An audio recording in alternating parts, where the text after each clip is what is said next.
Russell Westbrook es uno de los jugadores más interesantes que ha tenido la NBA en la última década. Su historia de vida es una que motiva a cualquiera que la conozca, siempre siendo infravalorado. En la prepa ni siquiera era el votador titular. En la universidad, por diferentes circunstancias, llegó a UCLA. Nunca fue la primera opción del colegio californiano. Y a la NBA llegó como cuarto pick del draft del 2008, siendo cuestionado por todos. Y cuando en el 2016 junto a Kevin Durant y el Oklahoma City Thunder parecía que lograrían la hazaña de vencer en las finales de conferencia a los Golden State Warriors, que acababan de ser campeones y de ganar 73 juegos en temporada regular, dejaron ir una ventaja de 3-1. Ese verano, su compañero y amigo de 8 años, KD, optaría por entrar a la agencia libre y unirse justamente a ese rival que los había dejado fuera de esa forma tan estrepitosa. Fue, y quizás será por siempre, el movimiento más detestado en la historia de la liga. Y lo peor de todo, rompía con el bromance favorito de los aficionados. El discurso de MVP de Durant, donde hablaba tantas maravillas de su colega, cuando defendió a Westbrook de Mark Cuban, dueño de los Dallas Mavericks, por decir que no era una superestrella. How do you react to that? Hold up. He's an idiot. Don't listen to this. He's an idiot. All right, that's what we got to say about that. Todas esas bellas palabras y grandes momentos en la duela desaparecieron como lágrimas en la lluvia. Russell y Thunder se veían en una posición complicada. Acababan de intercambiar a Serge Ibaka y no pudieron añadir a Al Horford en la agencia libre. Sus mejores piezas, los postes en Scanter y Steven Adams, un buen defensivo como Andrew Robertson que no aportaba al ataque, un novato Domantas Sabonis y un Victor Oladipo que aún no despegaba. Y si bien Russell Westbrook ya había probado a todos que era un gran jugador, justamente la temporada pasada entrando al primer equipo del All-NBA en el 2016-2017 fue cuando inició su explosión. Esta parte es una que ya todos sabemos. Triple doble en una temporada completa, algo que no se había logrado desde que Oscar Robertson lo hiciera en 1962, campeonato de anotación y para sumarle la cereza al pastel, jugador más valioso y clasificó su equipo a playoffs. Todo apenas un año después de que Kevin Durant los haya dejado de forma tan descarada. Pero todos esos galardones fueron la prueba de por qué KD no se equivocó. No me malinterpreten, a mí también me disgustó por mucho tiempo esa movida. Pero el propio número 0 junto a Thunder fueron los que dejaron claro que Durant tomó la decisión correcta. 3 temporadas estuvo Westbrook en Oklahoma City sin su dúo de tantos años, y lo más rescatable son sus estadísticas. Estadísticas que solo llevaron a la franquicia a optar por intercambiar a su jugador estrella viéndose contra las cuerdas, sabiendo que por el rumbo que iban no sería el de los títulos. Y hay que dejar primero las cosas claras. Westbrook es un fenómeno de la naturaleza, de los mejores botadores que hay en la liga, un talento enorme para asistir. Quizá es el jugador más intenso que tenga la NBA. Puedes ver que en cada jugada lo está dando todo. Y como compañero de equipo son puros buenos comentarios de quienes han compartido la duela con él. Todos reconocen el gran líder que es y lo atento que es con los novatos como lo fue con Sabonis y Terrence Ferguson en su momento. Pero Russell Westbrook en al menos esos 3 años al frente de OKC se quedó corto. Iniciemos con la primera temporada, la 2016-2017. Ya mencionamos a los compañeros de equipo con los que se quedaba, no era un roster muy completo para volver a aspirar a finales de conferencia.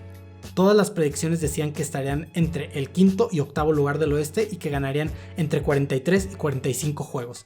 Quedaron sextos con 47 victorias, pero lo más impresionante de todo fue Russell Westbrook, quien fue líder en todas estas categorías. Puntos por juego con 31.6, PER con 30.6, porcentaje de uso con 41.7%, Offensive Box Plus Minus con 8.7, Box Plus Minus con 11.1, valor de reemplazo con 9.3 y en triples dobles donde rompió el récord registrando en una sola temporada 42. Y de nuevo, terminar la temporada promediando un triple doble gracias a sus 10.7 rebotes y 10.4 asistencias. Es importante diseccionar esos números. Primero, un número importante que también tuvo fue el de 5.4 pérdidas por partido. En total fueron 438, que es la segunda peor en la historia de la liga. La primera siendo de 5.7 y 464 de James Harden esa misma temporada.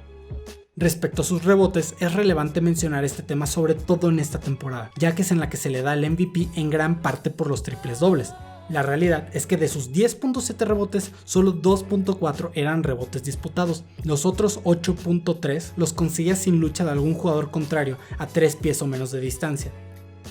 No es el único jugador que consigue la mayoría de sus tablas de esta forma. Hassan Whiteside y Andre Drummond, que fueron el 1 y 2 en esta categoría Esa temporada promediaron 14.8 y 13.8 respectivamente, pero solo 6.8 eran disputados. El problema con Westbrook es que fue mucho reconocimiento por lograr el doble dígito cuando era el líder en esta categoría.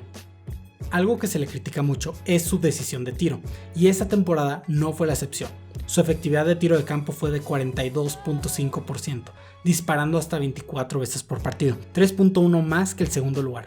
Y en tiros desde el perímetro, conectó el 34.3% de sus triples, intentando 7.2 por noche, siendo 5 de ellos tiros tras botar. Pero, ¿todo esto a qué nos lleva? Al final no sirvió de nada. Primera ronda y en 5 juegos fueron eliminados por los Houston Rockets de James Harden. 5 juegos donde se vieron ampliamente dominados por un equipo que a la ofensiva era muchísimo más dominante. Pero claro, debía dejar su marca. 37.4 puntos, 11.6 rebotes y 10.8 asistencias. Pero solo fueron números insignificantes en la serie que se suponía sería la más interesante de la primera ronda. Su efectividad disminuyó a 38.8% en tiros de campo, intentando casi 40 tiros por encuentro y 26.5% en triples, intentando hasta 9.8 y tuvo 6 pérdidas por partido. La duda que creció tras su temporada con estadísticas tan impresionantes pero sin mostrar posibilidad de ser contendientes en la liga era si podían acoplar a Westbrook con alguna otra superestrella. Se veía difícil que según el modo de juego de Russell Westbrook se alineara con alguna de las estrellas que entrarían a la agencia libre o buscaran un intercambio, pero vaya sorpresa que le dieron a su conductor. No pasó mucho tiempo para que Paul George llegara a OKC. En julio del 2017 se concretaría el traspaso que daba nuevas esperanzas a los aficionados del Thunder. Sería cambiado por Victor Oladipo y Domantas Sabonis, donde debo admitir que mi veredicto sobre ese tema me atormenta hasta el día de hoy. Y si con eso no estaban lo suficientemente entretenidos, para septiembre del 2017 llegaría la pieza final para Oklahoma City, Carmelo Anthony. Llegaba intercambiado por Enes Kanter, Doug McDermott y una selección de segunda ronda del draft del 2018 que terminó siendo Mitchell Robinson, por lo que yo digo que los Knicks ganaron el trade. Aparte, ese verano Andrew Robertson había firmado una extensión de $30 millones por 3 años y para finalizar, Westbrook firmaría su extensión que lo convertía en el jugador mejor pagado en la historia de la NBA, el 29 de septiembre. ¿Qué tiene especial ese día? Es el cumpleaños de Kevin Durant.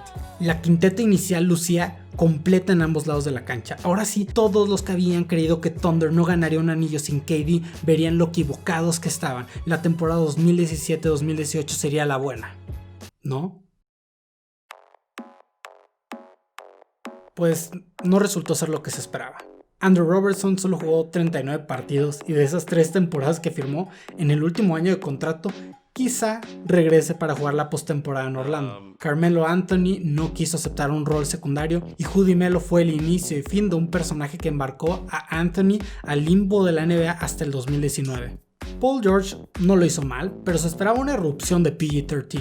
Fue algo discreta su participación al inicio, al punto de ni siquiera ser convocado inicialmente al juego de las estrellas. Claro que hay que tomar en cuenta que la cabeza del equipo seguía siendo Russ y él tenía que posicionarse más como la opción B del equipo.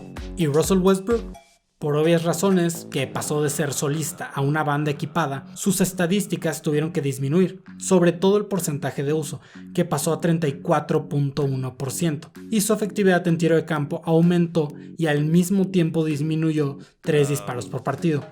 Algo que hay que mencionar es que volvió a registrar un triple doble en la temporada. Lo buscó tanto que en los últimos 2 juegos de la temporada sumó 38 rebotes y repartió 32 asistencias. Y OKC solo consiguió una victoria más que el año anterior, pero esta vez el rival de primera ronda sería el Utah Jazz, un equipo que tras la pérdida en la agencia libre de Gordon Hayward parecía que tomaría tiempo volver a estar en lo alto. Pero quién lo diría que Donovan Mitchell en su año de novato, junto a un gran trabajo de Rudy Gobert y la sorpresa que daría Ricky Rubio, clasificarían como quintos.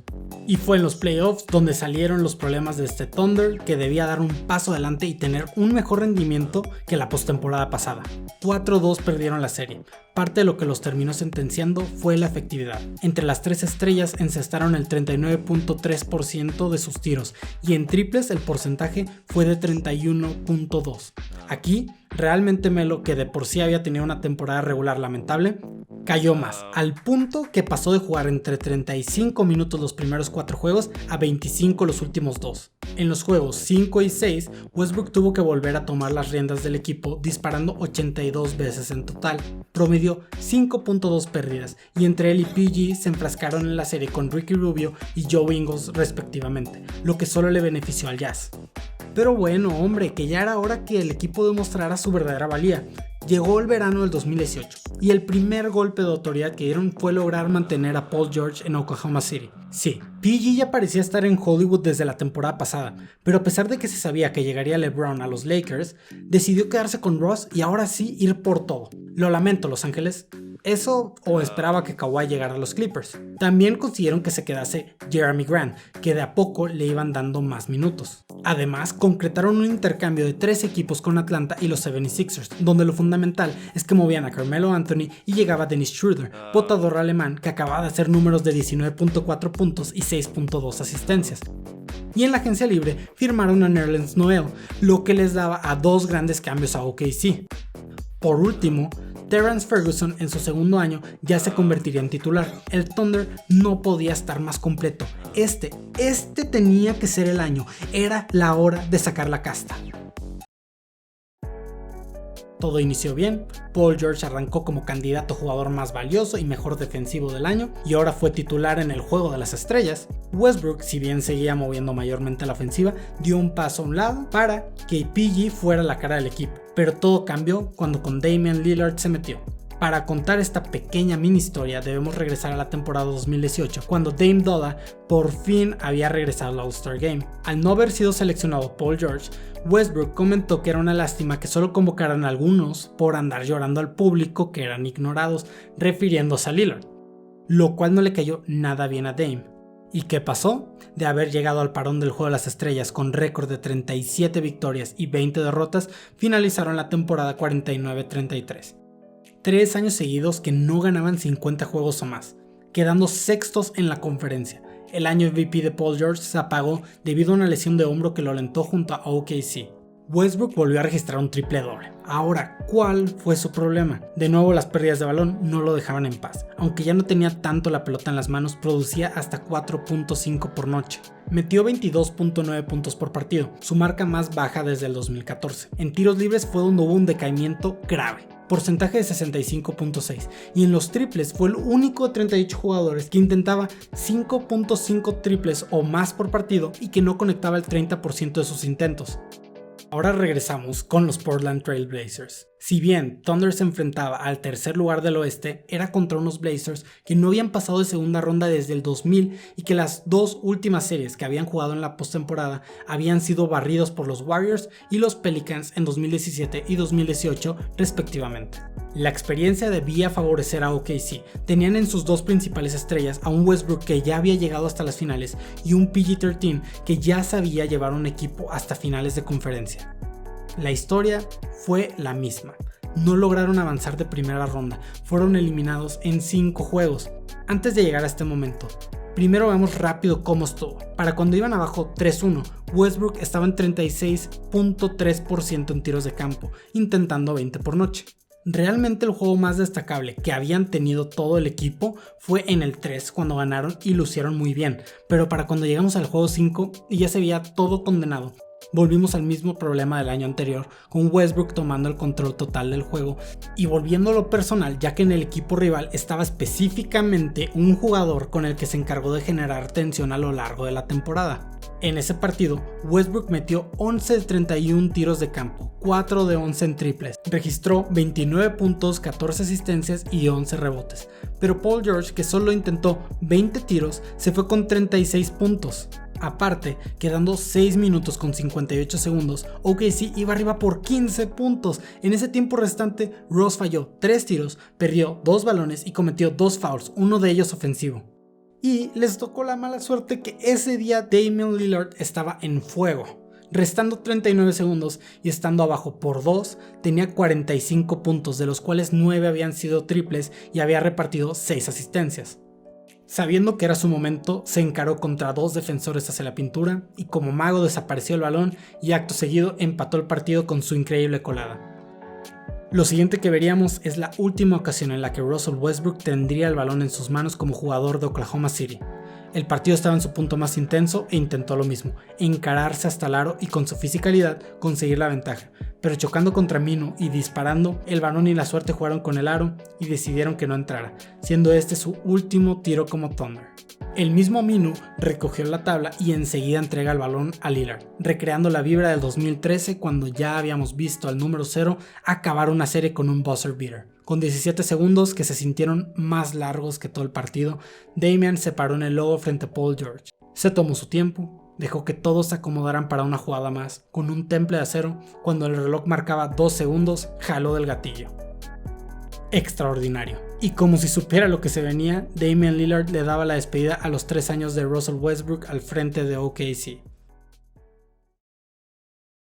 La incógnita de qué sucedería se resolvió rápido. El 10 de julio de 2019, pocos días después de que se abriera la agencia libre, con la confirmación de la llegada de Kawhi Leonard a los Clippers, Paul George por fin pudo irse a Los Ángeles, en un intercambio que mandaba a Shai Gilgeous-Alexander y Danilo Gallinari a Oklahoma City.